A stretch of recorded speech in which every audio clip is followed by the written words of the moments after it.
Hi, I'm Chad with Move For a Guitar. This lesson is from our series Chord Progressions for Beginners. In this lesson, I'm going to explain what a chord progression is and give you a little theory to help you understand them better.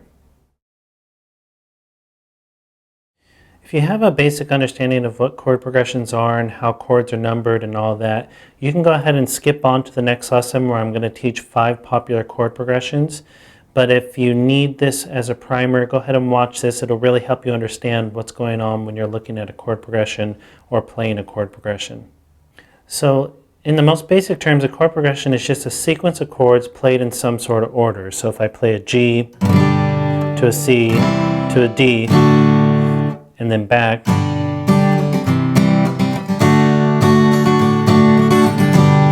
that's just a chord progression. It's just a sequence of chords that you repeat in some sort of order. And basically all songs are made up of some sort of chord progression. Some are really simple, some are a lot more complicated, but that's basically what's going on with the song.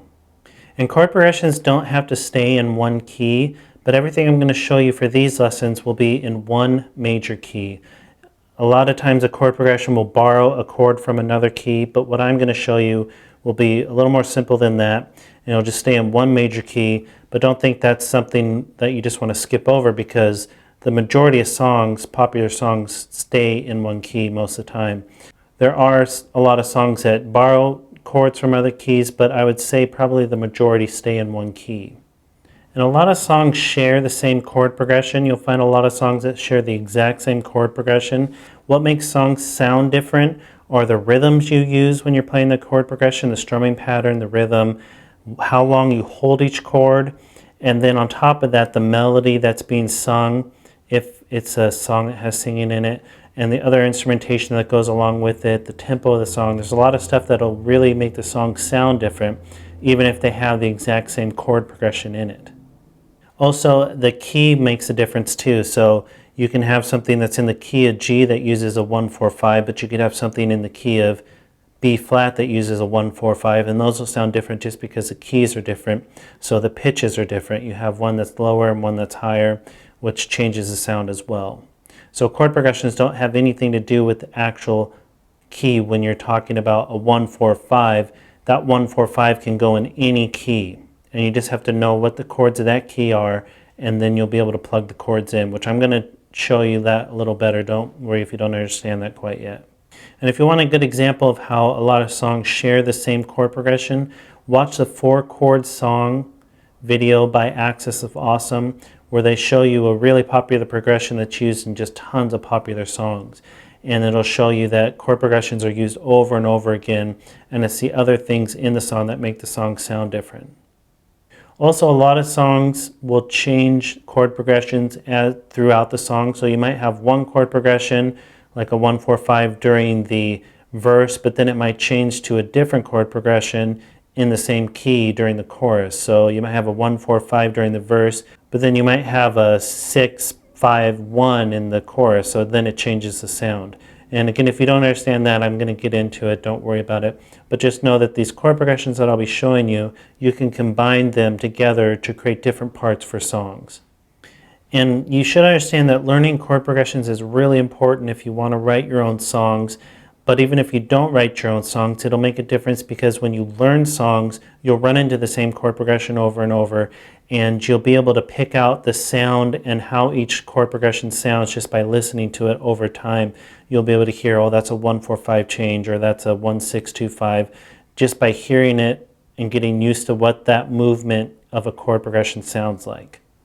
And these numbers that I'm giving you, I'm going to explain that right now.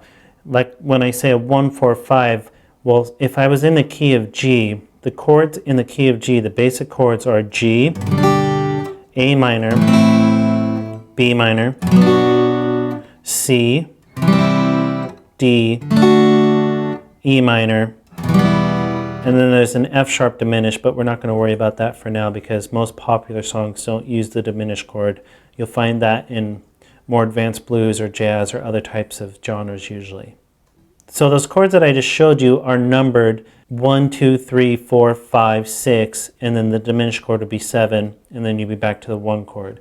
So the G is a 1 chord, the A minor is 2 chord, B minor is a 3 chord, C is the 4, D is the 5, and E minor is the 6. So that's what the numbers are in the key of G. And typically when you see it written, they'll be written as Roman numerals. So if I showed you a 1, 4, 5 in the key of G, that'd be a G, a C major, and a D major. A G major, a C major, and a D major. But if I showed you those in the key of C, it would be a C major, an F major, and a G major. So that's a 1, 4, 5 in the key of C, because in the key of C, your 1 chord is a C, your 2 chord is a D minor, your 3 chord is an E minor, your 4 chord is an F, your 5 chord is a G, and your 6 chord is an A minor. And don't worry about too much about that for now, because you need a little more theory as far as the major scale and all that goes. But just understand that when you're seeing those numbers, that's what it's representing. Each key has a sequence of letter names. For example, G is G, A, B, C, D, E, F sharp. Those are the major scale letter names of that key. But when you turn them into chords, they become what I showed you with the G, A minor, B minor, C major, etc. And those chords get a number, so just 1, 2, 3, 4, 5, 6, and 7. So that's where those numbers come when you're looking at a chord progression. And like I said, you don't have to understand this fully. That's something you need to get a little more theory, and you'll understand as you go. But as we get into these lessons, as you see chord progressions, that's where those numbers are coming from. And those numbers don't have anything to do with the key. So if I said 1, 4, 5, I would have to tell you what key it was in for you to know how to play it. So a 1, 4, 5, that movement will stay the same as far as it'll be 3 major chords from a key, the 1 chord, the 4 chord, and the 5 chord. But in the key of G, it's a G, C, D. In the key of C, it's a C, F, G, and so on. Each key, it'll be different chords because each key has different chords in it. And when we dive into the next lessons, this will become clearer to you. You'll be able to understand this better, so don't just get stressed out about trying to figure that out for now. It's just you're going to see those numbers. That's where they come from. And you may not fully understand it now, but you can come back and reference it later. And another thing, I just showed you the basic chords. I showed you a G major chord in the key of G, an A minor chord, a B minor chord. Another thing that can change the sound of a progression is when extensions are used. Like I could use a G major 7 instead of just a G. I could use an A minor 7, a B minor 7, or whatever. It could be a G major 6, it could be anything, or it could be another way to voice a chord, which just means that this is another way to play a G major chord, where I leave the second string open instead of playing it like this, where I fret the second string, so it sounds a little different. So different voicings of chords and different extensions of chords will change the sound of a progression as well, and that's why a lot of songs will sound different even with the same movement of progression. But again, that's something we'll get into as we go through these lessons. Don't worry about it too much for now. So that's the basic theory of a chord progression. I just wanted to start with this so that when we jump into the next lessons where I'm going to show you popular chord progressions, you understand what these numbers are and have a basic understanding of where these are coming from. So go ahead and go on to the next lesson where I'm going to start with 5 popular chord progressions that you can learn and will be really useful to you, and you'll find in lots of songs, and it'll be really helpful if you learn how to play them. Also be sure to subscribe because we add at least one new lesson every day.